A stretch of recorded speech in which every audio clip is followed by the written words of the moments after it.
폴란드가 벨리루스와 접한 국경에 병력을 1만을 추가로 배치할 것이라고 밝혔습니다. 마리우스 블라슈차크 폴란드 국방부 장관은 9일 공영 라디오와의 인터뷰에서 우리는 침략자가 감히 폴란드를 공격하지 못하도록 벨라루스 국경에 군대를 더 가까이 이동시키기로 결정했다고 말했습니다. 그는 약 1만 명의 군인이 국경에 배치될 것이며 이 중 4천 명은 국경 수비대를 직접 지원하고 6천 명은 예비군에서 차출할 것이라고 했습니다. 이에 폴란드 국영방송 TVP에서는 이를 긴급 보도하며 무기를 이동시키는 모습이 보였는데 여기에는 폴란드가 가장 중요한 전력이라 여기는 K2전차가 포함되어 있었습니다. 폴란드의 국방부 장관인 마리우시 부아슈차크가 이 0명의 군인들을 벨라루스 국경 쪽에 추가로 배치한다고 밝혔습니다. 이는 국경 보호를 위해 최대 10명의 군인들을 동부 국경에 순찰을 돌게 한다는 의미이기도 합니다. 이러한 국경 보호의 강화가 벨라루스인 정권 도발에 대한 폴란드의 대응입니다. 지난 수요일 벨라루스는 1명의 추가 군인들을 폴란드와의 국가 경계에 배치한다고 밝혔습니다. 폴란드 정부는 이 상황을 가볍게 넘어가지 않고 있습니다. 그리고 그들 또한 이 0명의 군인을 추가로 동부 국경으로 보내는 행동을 보이기도 했습니다. 최종적으로 10명의 군인들이 될 것이고 그중 4명은 바로 국경보호작전에 투입될 것입니다. 그리고 6명은 예비역이 될 것입니다. 폴란드 국방부 장관에 따르면 추가 병력이 투입된 것은 예방 차원이라고 밝혔습니다. 저희는 모든 상황에 대비를 해야 합니다. 그래서 저희는 그들의 도발에 대응하기 위해 벨라루스 국경과 가깝게 부대를 옮긴 것입니다. 하지만 폴란드 군인들에게 중요한 과제가 하나 더 남았는데요. 바로 매일 발생하는 벨라루스에서 폴란드로 넘어오는 수많은 불법적인 시도를 막는 것을 도와줘야 합니다. 벨라루스인들 쪽이 무슨 일을 벌일지 모르기 때문에 저희도 매일 예상할 수 없습니다. 벨라루스인 정권은 매달 아프리카와 중동 이주민들이 국경을 넘도록 강요했습니다. 이는 폴란드와 유럽연합 국가들을 전체적으로 불안정하게 만들어버립니다. 폴란드는 벨라루스와 대략 420km의 경계에 있는데요. 이는 폴란드가 이러한 모든 불법 시도를 막을 만한 어마어마한 영역을 갖고 있다는 것을 알 수 있습니다. 불법 횡단의 증가는 폴란드 국경 근처에 있는 바그너 용병들의 존재와도 연결될 수 있는데요. 이와 함께 악명 높은 집단의 리더 예브게니 프리고진이 러시아에 돌아올 수 있다는 루머도 있었습니다. 전쟁 연구소는 현재로서 그 입장을 뒷받침할 증거가 없다고 밝혔습니다.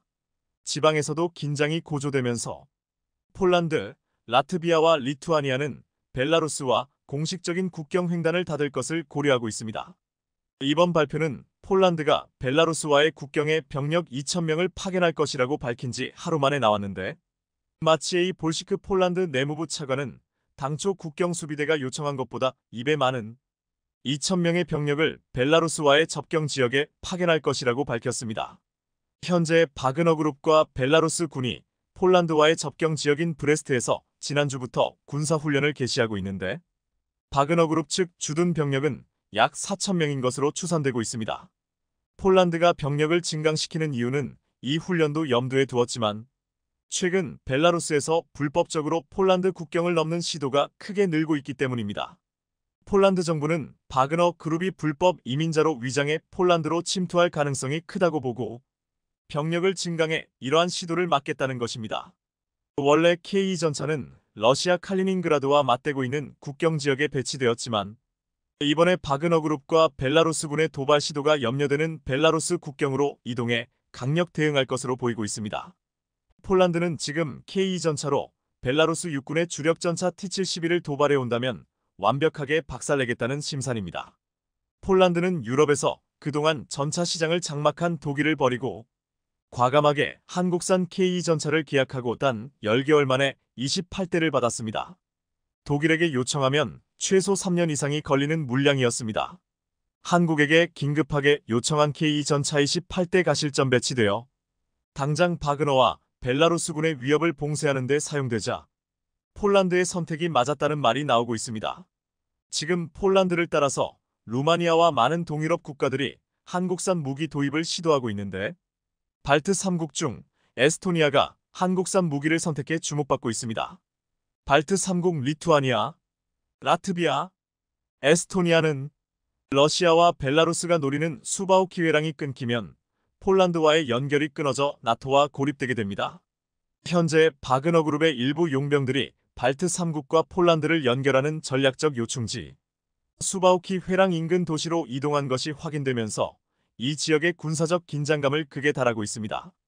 그런데 폴란드와 국경을 맞대며 수바우키 회랑을 지켜야 하는 리투아니아는 최근 4에서 5년 후에나 받을 수 있는 독일산 전차를 구입한다고 해서 논란이 되었습니다. 하지만 발트 3국 중 가장 위쪽에 있는 에스토니아는 전혀 다른 행보를 보이고 있습니다. 에스토니아는 한국산 K9자주포 24문을 운용하고 있는데 올 초 12문을 추가로 계약했습니다.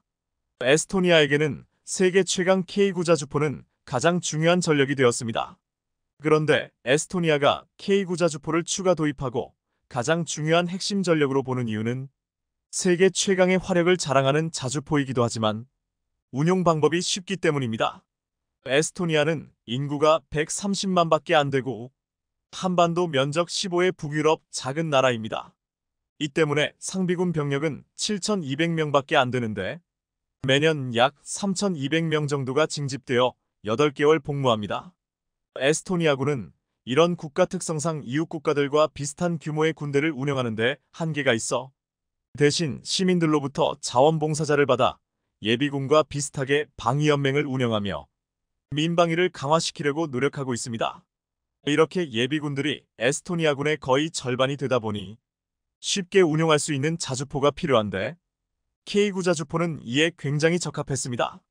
에스토니아의 고위 군사 관계자가 2018년 K9 자주포를 운용하는 한국의 군부대를 방문한 바 있습니다. 그때 에스토니아 장군을 영접한 한국군 최고 책임자는 부대에 배치된 지 얼마 안 되는 신병에게 K9를 운용해보라고 지시했는데 놀랍게도 쉽게 조작해냈습니다. 에스토니아 장군은 이걸 보고 크게 감동하며 바로 K9 자주포를 주문했다는 것입니다. 지난해 노르웨이는 K9 자주포와 독일 PGH-2000을 비교했는데 K9과 달리 PGH-2000은 극한의 실험에서 시동이 걸리지 않아 비교되었습니다. 또한 노르웨이군 테스트 결과 PGH-2000보다 넓은 포탑 내부의 반자동장 전장치를 가진 K9의 운용 효율이 높다고 했습니다. PGH-2000은 레오파드 전차의 차체를 활용하는 바람에 포탑 내부 공간이 협소할 뿐더러 폐쇄기가 자동으로 닫히는데 숙달이 덜 된 탄약병이라면 수동으로 해야 하는 장약장전 때 부상을 입을 위험이 높다고 했습니다. 반면 K9은 장약을 넣은 후 폐쇄기 조작을 수동으로 하기 때문에 사고 확률이 매우 떨어진다고 했습니다. 결국 PGH-2000은 숙달이 덜 된 예비군이 운용하기에는 어려운 무기였습니다. 또한 K9은 성능 개량 버전인 K9AE에서는 자동장전 기능을 채택해 이러한 위험성을 아예 없애주게 됩니다. 군사매체 조인트포스는 지난 8월 7일 러시아의 위협이 증대된 가운데 에스토니아징 집병과 예비군 포병이 K9 자주포로 훈련할 때 첫 번째 실사격을 달성했다고 보도했습니다. 에스토니아에서는 K9 자주포에 천둥이라는 이름을 붙였는데 지난 토요일 화력포대 징집병들과 재훈련 중이 예비군들이 국군 중앙훈련장에서 K9 자주포를 발사할 때 손과 얼굴이 하얗게 질려버렸다라고 표현했습니다. 에스토니아 사격포대 사령관은 장병과 예비군들의 활약에 만족했다. 총기 승무원은 매우 좋은 결과를 보여주었고 사격은 목표물에 맞았거나 유효했으며 사격 관제사가 사격 시정을 요청할 필요가 없었습니다. 라고 말했습니다. 첫 사격 때 팀의 활동은 현역군 교관에 의해 통제되지만 잠시 후 팀으로 활동하는 징집병은 독립적으로 행동하여 전문성과 기량을 발휘해야 한다고 했습니다. 자주포 K9 팀을 이끄는 야스 키슬러 일병에 따르면 병사들은 사격 준비가 되어 있었다고 칭찬했습니다. K9 자주포에 대해 여전히 학습과 연습이 필요하지만 다음 사격에서는 훨씬 더 자신감을 갖게 될 것이라고 믿는다고 말했습니다. 징집병들은 징집에 앞서 3개월간의 기동포 기본 과정과 특화 과정을 거친 반면 사격에 참가한 예비역들은 지난해 12월 진행된 신속한 재훈련을 통해 기량을 향상시킬 수 있다고 말했습니다. 이 훈련을 통해서 에스토니아는 유사시 징집병들은 물론 예비역들까지도 K9 자주포를 운용해 적들을 섬멸하는데 큰 힘을 발휘할 것이라고 했습니다. 지금 폴란드를 비롯해 에스토니아와 인근 국가들은 러시아의 위협에 빠르게 한국산 무기를 도입하려 하고 있습니다. 그런데 최근 나토의 전차와 자주포를 공급해왔던 독일과 유럽의 방산 강국들에서는 한국의 유럽 방산 시장 잠식에 대한 이야기가 나오고 있습니다. 에스토니아에서도 이 같은 말이 전해지고 있는데 K9 자주포 12문을 추가 도입한다는 소식이 레딧에 올라가자 한 에스토니아 네티즌은 이렇게 말했습니다. 한국인들이 무기 산업에서 유럽의 모든 제조업체를 완전히 파괴하고 있다고 말하는 것은 슬픈 일입니다. 좋은 일정에 맞춰 대량 배송할 때 매우 신뢰할 수 있습니다. 그들은 이미 6개월 만에 같은 양의 전차와 자주포를 폴란드에 인도했습니다. 독일은 2030년까지 갈릴 것입니다. 방위사업청이 발주한 1조 원 대잠수함인 장보고3 3번 함 입찰에서 하나오션이 우선 협상 대상자로 선정됐습니다. 현재 대대적인 잠수함 프로젝트를 추진 중인 캐나다, 폴란드 등이 모두 3600T급 잠수함의 성능을 원하고 있어 하나오션이 1조 원대에 달하는 잠수함 건조를 마무리하면 이들 나라를 대상으로 하는 해외 수출에도 청신호가 켜질 것으로 기대되고 있는데요. 여기에 때맞춰 폴란드의 대표적인 군사 매체가 하나오션의 잠수함에 대해 집중 탐구 기사를 게재해 대한민국의 잠수함 건조 기술에 대해 세계가 주목하고 있습니다. 오늘 이 시간에는 3000T급 장보고3 잠수함은 무엇이 다르며 글로벌 시장에서 이 잠수함 건조가 갖는 의미는 무엇인지, 또 폴란드 군사 매체가 한국의 잠수함 건조 기술에 대해 하나오션은 미국과 영국, 프랑스, 일본, 인도, 러시아, 중국에 이어 8번째로 3000T급 이상의 중형 잠수함을 개발하기도 했으며 국내 업체로서는 최초로 인도네시아의 잠수함 6척을 수출한 업체로 무엇보다 우리나라 잠수함 전종을 건조한 유일한 업체입니다. 그간 하나오션은 1987년 해군으로부터 1200T급 잠수함 1번함인 장보고함을 최초로 수주한 이래 장보고1 9척과 장보고2 3척, 3000톤급 장보고3, 신형 잠수함 4척 등을 제작해 타의 추종을 불허하는 잠수함 건조 전문 업체로 발돋움했는데요. 여기에 방위사업청이 발주한 3600T급 장보고3 배치 3번 함 입찰에서 경쟁사인 HD 현대중공업을 제치고 우선 협상 대상자로 선정됨으로써 잠수함 건조에 있어 국내 최고임을 입증했습니다. 무엇보다 장보고 3급은 기존의 독일 기술을 도입해 만든 장보고 209급, 손원일 214급과는 달리 설계부터 건조까지 모두 우리 기술로 만들어져 그 의미가 큰 잠수함입니다. 특히 이번에 하나오션이 수주한 3600T급 장보고 3 배치 3번 함에는 탐지 능력과 표적 처리 성능이 개선된 전투체계와 소나체계가 탑재될 예정이며 잠수함 발사탄 도미사일 SLBM 수직 발사관도 배치 1에 6개에서 10개로 늘게 됩니다. 또한 중대형 잠수함 중 3개에서 두 번째로 리튬 전지를 탑재해 기존의 납축전지 대비 은밀성과 작전 성능이 향상될 전망입니다. 이 밖에도 하나오션은 자사가 개발한 공기부료 추진체계 AIP와 하나에어로스페이스의 리튬이온 전지를 결합한 하이브리드 잠수함으로 건조하겠다고 공표한 바 있습니다. 앞서 하나오션은 장보고 3 배치 선도함을 2019년 옛 대우조선해양 시절 수주해 건조 중인데요. 오는 2025년 진수와 시험평가를 거쳐 2027년 해군에 인도될 예정입니다. 이후 이번함도 하나오션이 건조 후 인도할 예정인데 이번에 장보고 3 배치 3번함까지 수주함으로써 명실공히 한국방사청이 발주한 잠수함 총 24척 중 17척을 수주해 한국 최고의 잠수함 건조 회사로서의 입지를 탄탄히 했습니다. 세계는 지금 잠수함 도입에 열을 올리고 있습니다. 폴란드, 캐나다, 필리핀 등이 잠수함 프로젝트를 통해 최신의 잠수함을 도입하려 하고 있는데요. 여기에 하나오션의 이번 수주가 상당히 긍정적인 영향을 미칠 것으로 기대됩니다. 특히 캐나다 해군은 약 60조 원을 들여 12척의 잠수함을 발주할 예정인데요. 60조 원은 유지보수까지 포함한 규모로 한 척당 건조 비용은 2조 원가량으로 추정됩니다. 캐나다 잠수함 사업은 이르면 2026년 계약자를 선정할 것으로 예상됩니다. 또 폴란드는 잠수함 3척을 발주하는데 건조 비용은 4조 원가량으로 추정되고 있습니다.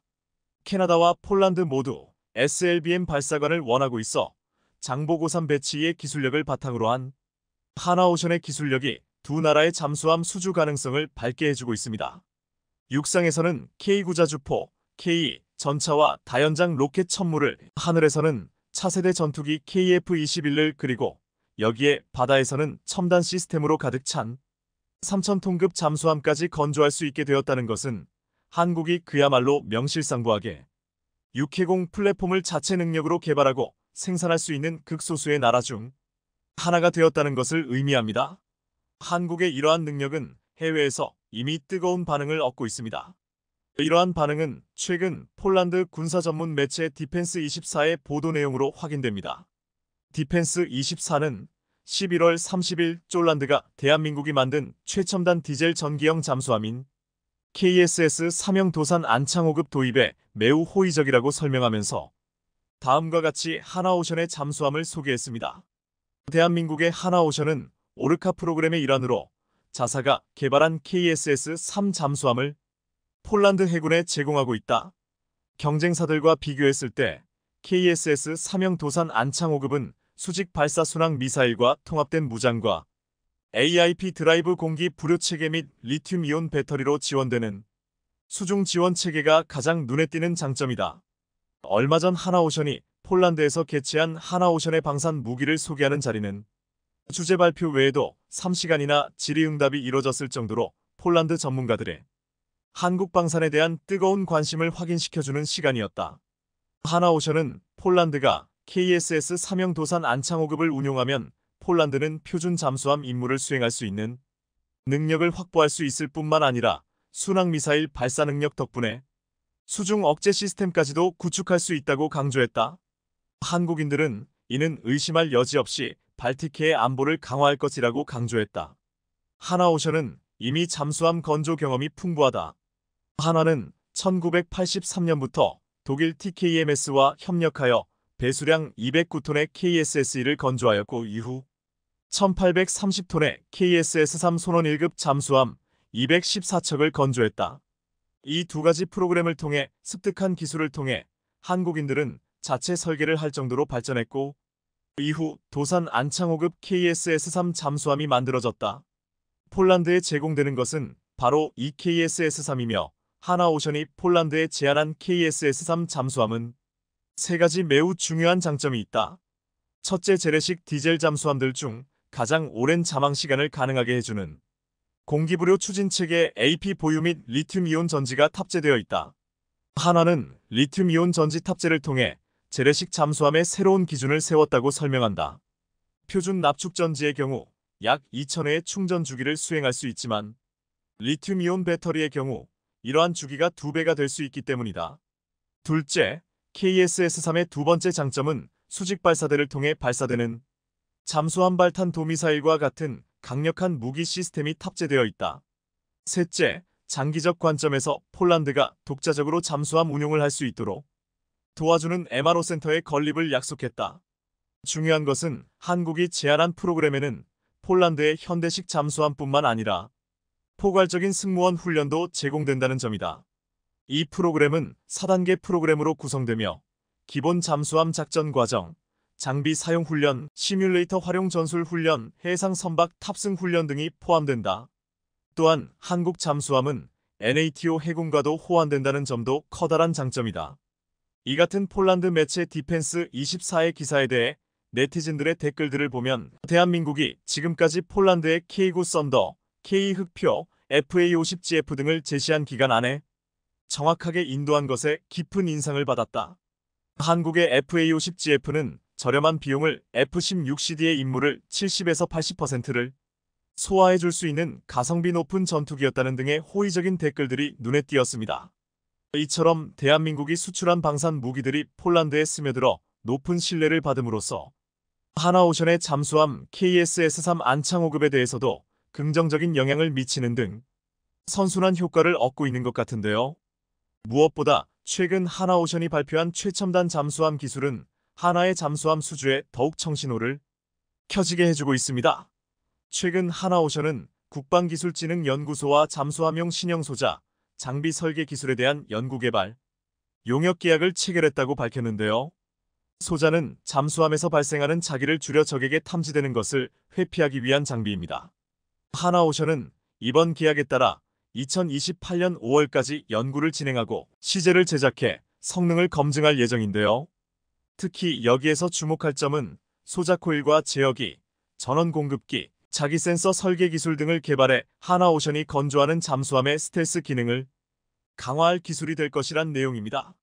하나오션은 지난달 국방과학연구소의 무인 잠수정용 에너지원 시스템 사업이 우선 협상 대상자로 선정된 바 있는데요. 이것은 다목적 모듈형 무인 잠수정에 적용될 수소 연료전지 체계를 개발하는 프로젝트였습니다. 그런데 이번에는 또 모든 적의 탐지를 피하는 잠수함 기술을 개발함으로써 한국 잠수함 수출의 전망을 밝게 하고 있습니다. 이러한 초격차 방산 기술력이야말로 한국 방산업체들의 경쟁력인데요. 히트작인 K9 자주포와 K 전차 수출에 이어 폴란드, 캐나다, 필리핀 등의 잠수함 수주 사업에서 한국 방산이 최신의 잠수함 수주로 또 한번 잭팟을 터뜨릴 수 있을지 주목됩니다. 최근 산업연구원이 발표한 무기 경쟁력 실태 조사에 따르면 한국이 글로벌 경쟁력을 갖춘 무기는 총 70여 종의 주요 무기 가운데 31종이나 됐습니다. 한국은 특히 자주포와 대전차 미사일이 세계적 수준에 도달했으며 차세대 전투기인 KF-21 LIGN-X1의 대전차 무기 현궁 풍선의 5.567, 62소구경 탄약백 4에서 105점, 하나에어로스페이스의 K9 자주포 99점, 레드백 장갑 차 95점, KAI의 FA50 경공격기 94점 등은 세계적 수준으로 평가받았습니다. 이처럼 한국이 수십 종의 세계 최고 수준의 방산 무기를 갖추자 한국산 무기를 사려고 세계 여러 곳에서 러브콜이 오는 가운데 누구보다 폴란드는 한국 방산 무기 체계를 중심으로 방위력의 부활을 꿈꾸고 있습니다. 실제로 벨라루스 국경 지역에서 K 흑표 전차를 운용 중인 폴란드 육군은 성능에 대해 상당한 만족감을 표하고 있습니다. 그럴 수밖에 없는 게 K는 폴란드 현지에서 실시한 성능 평가에서부터 탁월한 퍼포먼스를 보여준 될성부른 떡잎이었습니다. 당시 폴란드군은 극한의 환경에서 다양한 평가를 실시했는데 100시간 동안 200km를 주행하고 3번의 사격 시험을 강행했음에도 K는 모든 항목을 최고 평점으로 통과했습니다.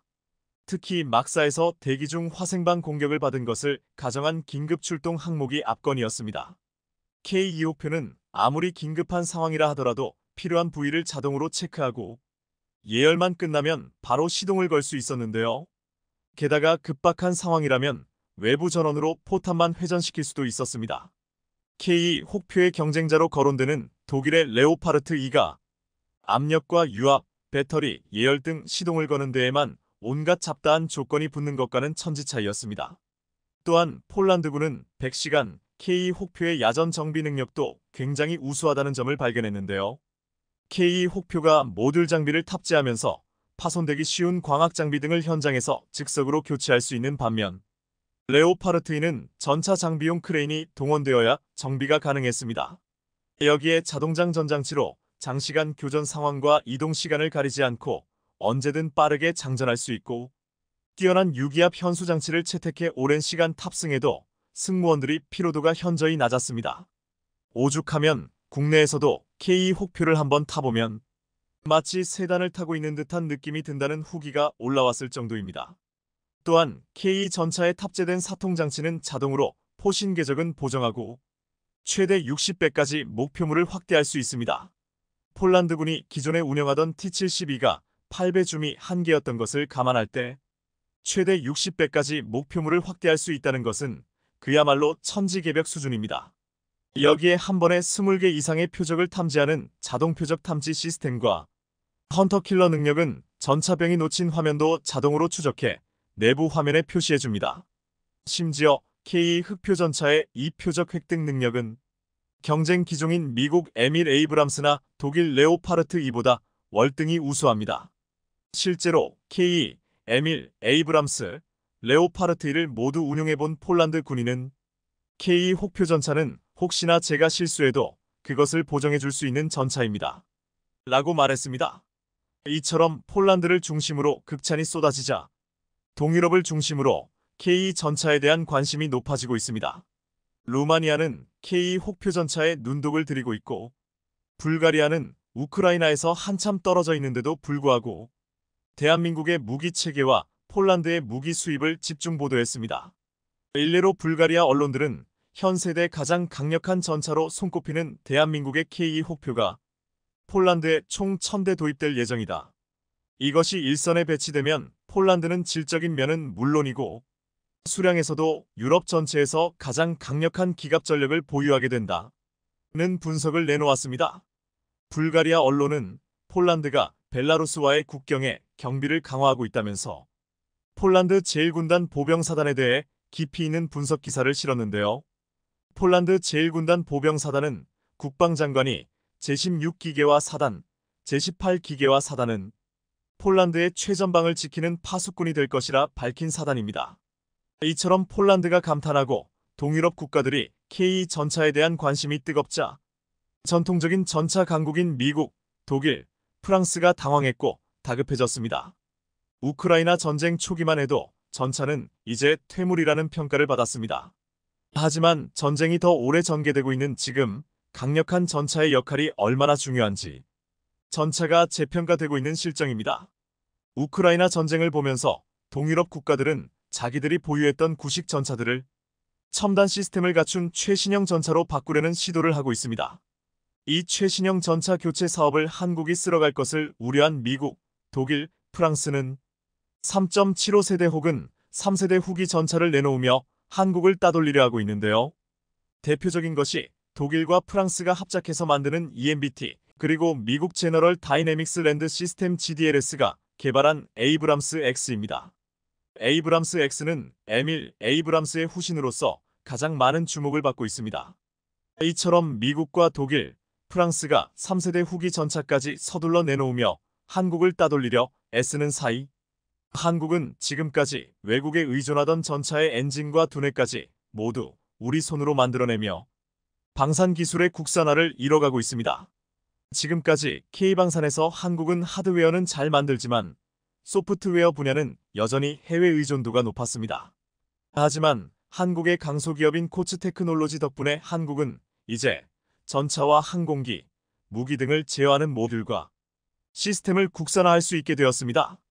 코츠테크놀로지는 K 전차의 두뇌 역할을 하는 싱글보드 컴퓨터 SBC를 기반으로 각종 유도, 항공, 해양, 지상 무기 체계의 솔루션을 제공하는 회사로서 사실상 대한민국의 모든 방산업체들이 고객 쌓일 정도로 방산 SW 분야에서 독보적 존재입니다.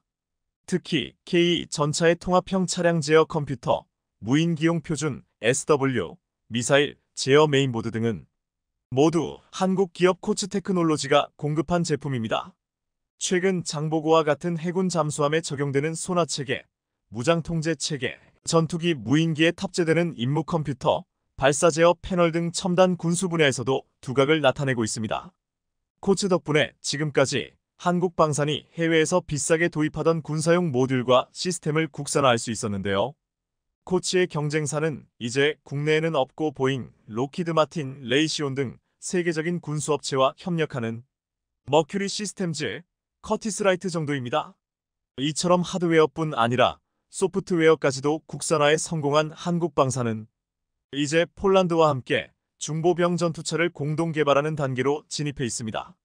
얼마 전 폴란드에서 한국과 폴란드가 함께 개발 중인 중보병 전투차에 컴퓨터 그래픽 이미지가 공개돼 세계의 시선이 쏠렸는데요.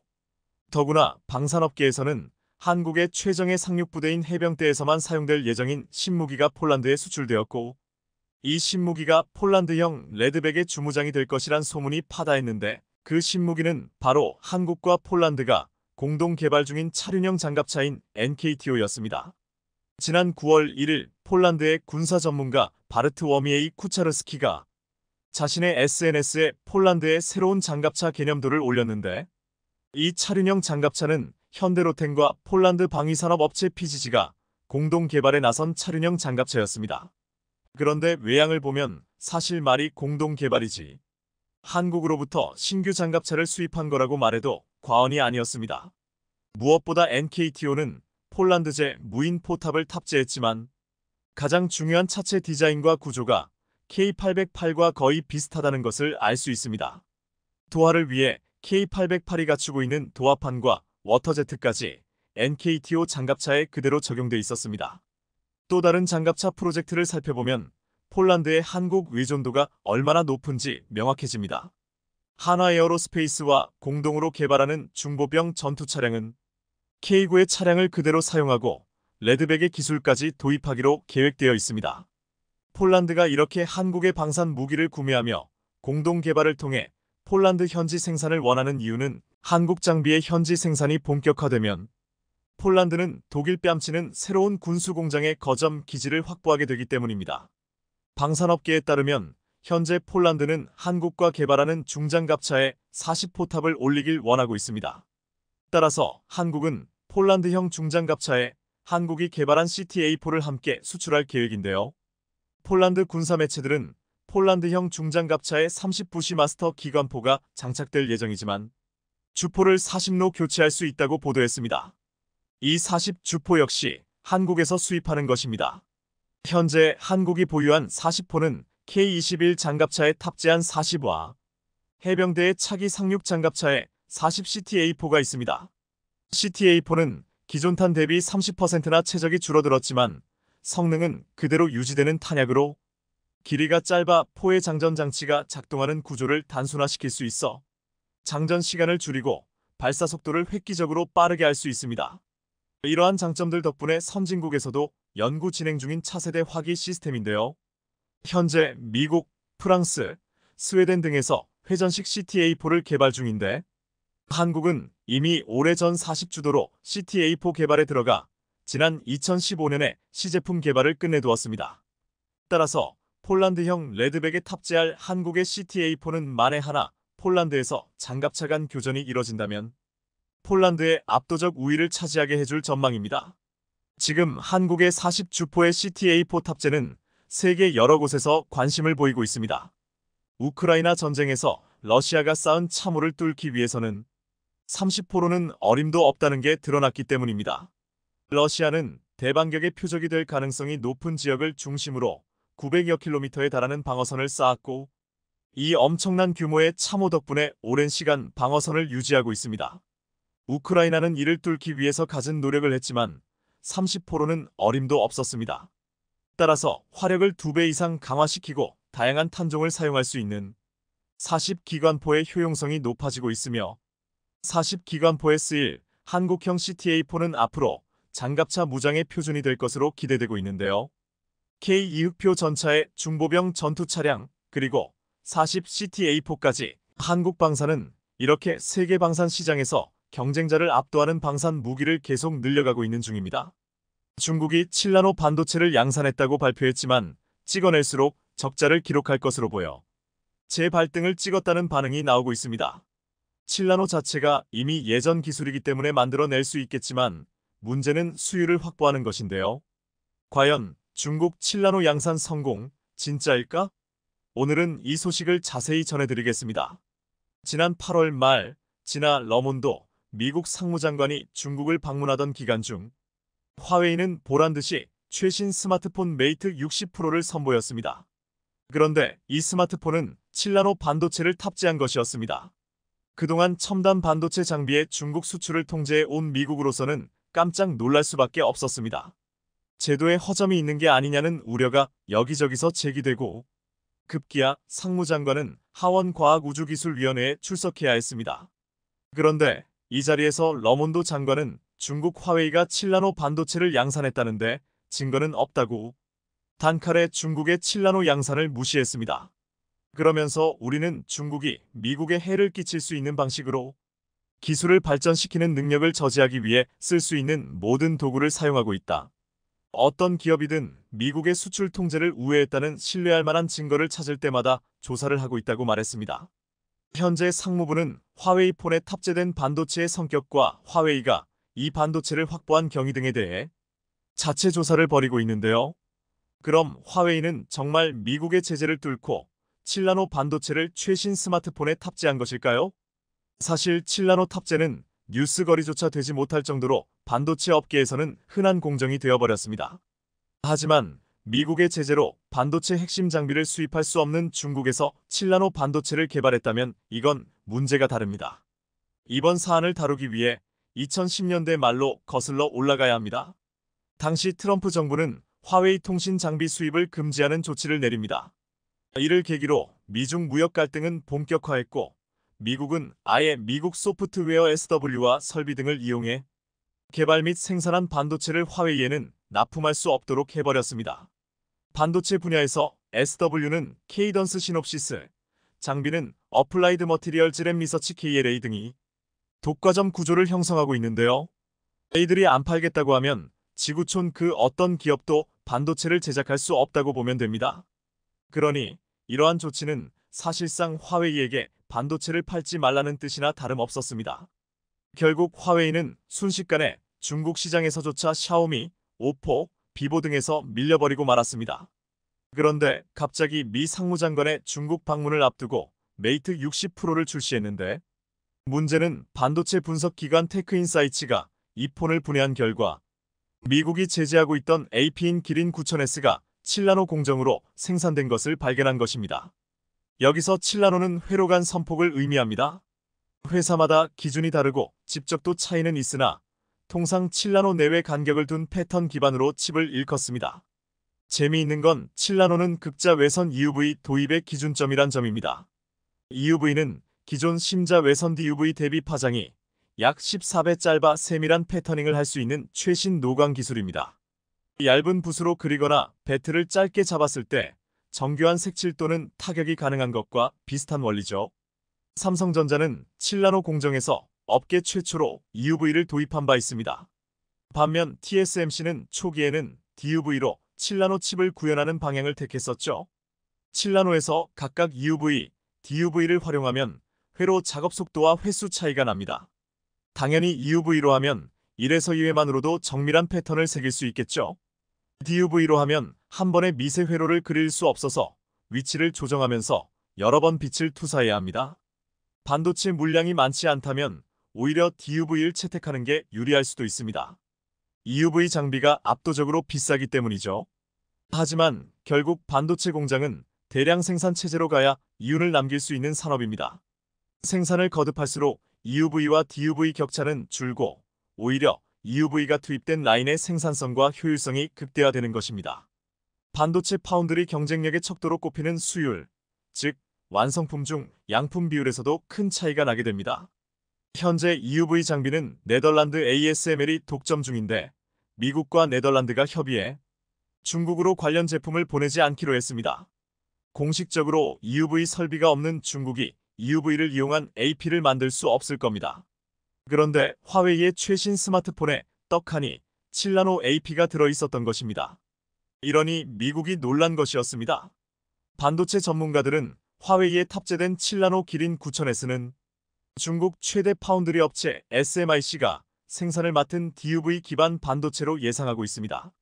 앞서 TSMC가 시도한 대로 DUV를 내세워 멀티 패터닝 작업을 한 것으로 보입니다.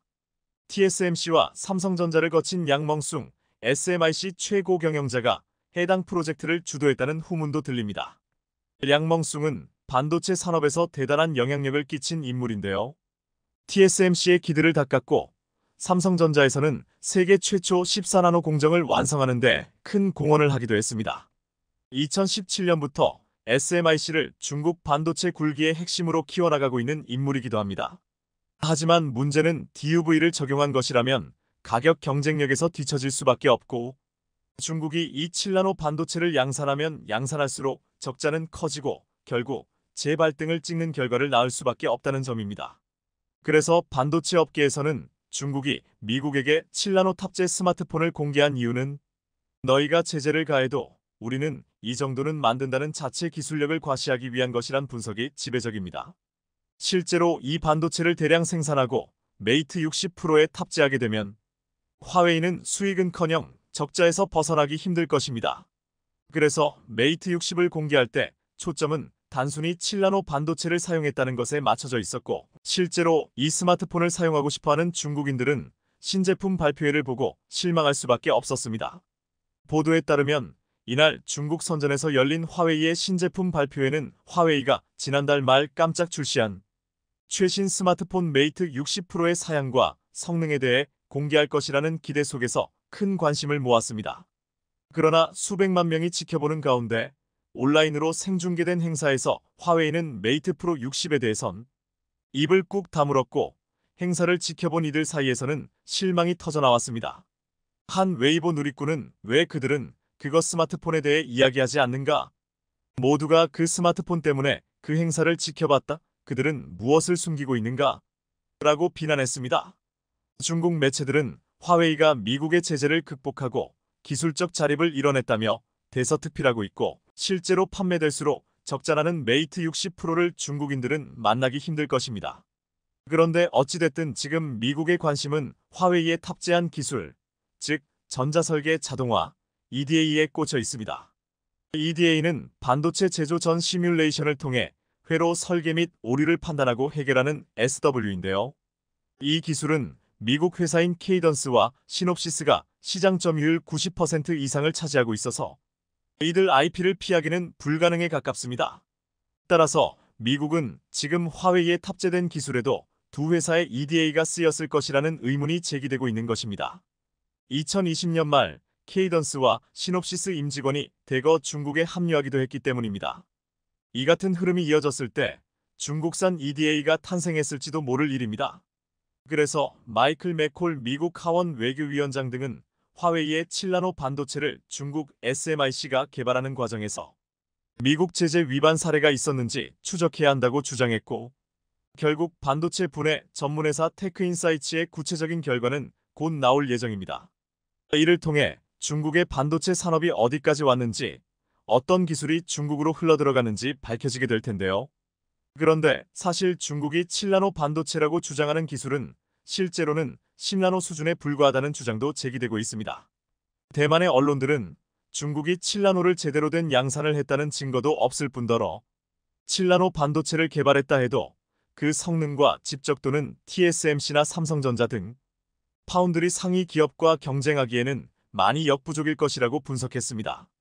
더구나 지금 TSMC와 삼성전자는 EUV 장비 기반의 반도체 미세공정 기술을 3나노까지 발전시켰고 2나노 양산을 목표로 속도전을 벌이고 있는데요. 이제 7나노 이야기라니 미국의 대중국 EUV 장비 수출 규제가 지속되는 한 중국이 더 이상의 반도체 기술 발전을 이뤄내는 일은 불가능에 가까워졌다는 의미이기도 합니다. 무엇보다 문제는 침체의 늪에서 허덕이고 있는 중국 경제입니다. 중국이 계속 반도체 굴기를 밀고 가는데 또 하나의 악재는 중국이 인정하지 않고 있지만 여기저기서 터져나오는 경고등입니다. 중국 경제 당국자는 최근 중국 경제는 문제가 없다며 각종 수치를 근거로 들었습니다. 8월 소비 판매 전년 동기 4.6% 증가했다고 발표했는데 전달 2.5%에 비하면 상당히 늘어난 것이고 산업 생산도 전달에 비해 3.7% 늘어났으며 실업률도 5.3%에서 5.2%로 줄었다는 것입니다. 그러나 중국은 연령대별 실업률은 발표하지 않았습니다. 청년 실업률이 20%대를 넘으면서 7월부터는 아예 청년 실업률은 발표하지 않고 있습니다. 월스트리트 저널은 현재의 중국과 30년 전 일본 사이에는 높은 수준의 부채, 인구 고령화, 디플레이션 징후 등 많은 공통점이 있다. 중국은 장기 침체할 가능성이 농후하다고 지적했습니다. 더 심각한 건 글로벌 자금의 중국 대탈출입니다. 블룸버그는 1년 반 사이에 중국 시장에서 이탈한 외국인의 주식 및 채권액이 무려 1,880억 달러, 즉 250조 원이나 되는 것으로 나타났다. 실제로 글로벌 자금의 중국 대탈출이 이어지고 있다는 것이다. 이것은 중국의 위상이 약화되고 있다는 것을 반증한다. 고 보도했습니다. 지카이 첸 BNP 파리바이사 신흥국 주식 부문 대표는 이렇게 말했습니다. 투자자들이 수건을 던지고 있다. 외국 투자자들이 중국 투자 비중을 제고하고 있다는 뜻이다. 중국을 배제하는 디커플링이 자본시장에서도 나타나고 있는 것입니다. 중국은 한때 전 세계에서 최대 미 국채 보유국이었습니다. 그런데 지금 중국은 미 국채를 줄이고 있습니다. 왜 그런 것일까요? 비즈니스 인사이더는 보고서를 통해 이렇게 분석했습니다. 중국이 달러를 팔고 위안화를 사들이고 있다. 이것은 무엇보다도 중국 경제 약화의 신호이다. 중국은 미국 달러 대비 약세인 위안화의 가치를 지지하기 위해 국채를 매각할 가능성이 높다. 지금 문제는 성장 둔화로 인해 자본이 중국을 떠나려고 하는 것이다. 중국이 이렇게 위안화를 방어하기 위해 안간힘을 쓰고 있지만 최근 우방이라 여기던 러시아로부터도 뒤통수를 맞고 말았습니다. 러시아가 위안화를 무더기 투매한 사실이 드러난 것입니다. 중국 위안화의 미국 달러 대비 환율이 2달 가까이 맥을 못 추고 있습니다. 5월 중순 한 달러당 7위안의 벽이 무너진 데 이어 6월 말에는 7.25위안까지 치솟았습니다. 그만큼 가치가 떨어진 겁니다. 중국은 올 초만 해도 위안화가 달러를 대처할 것이라고 기세를 올렸습니다. 하지만 지금 달러를 대체하기는커녕 국유은행을 동원해 환율 방어 급급한 상황입니다.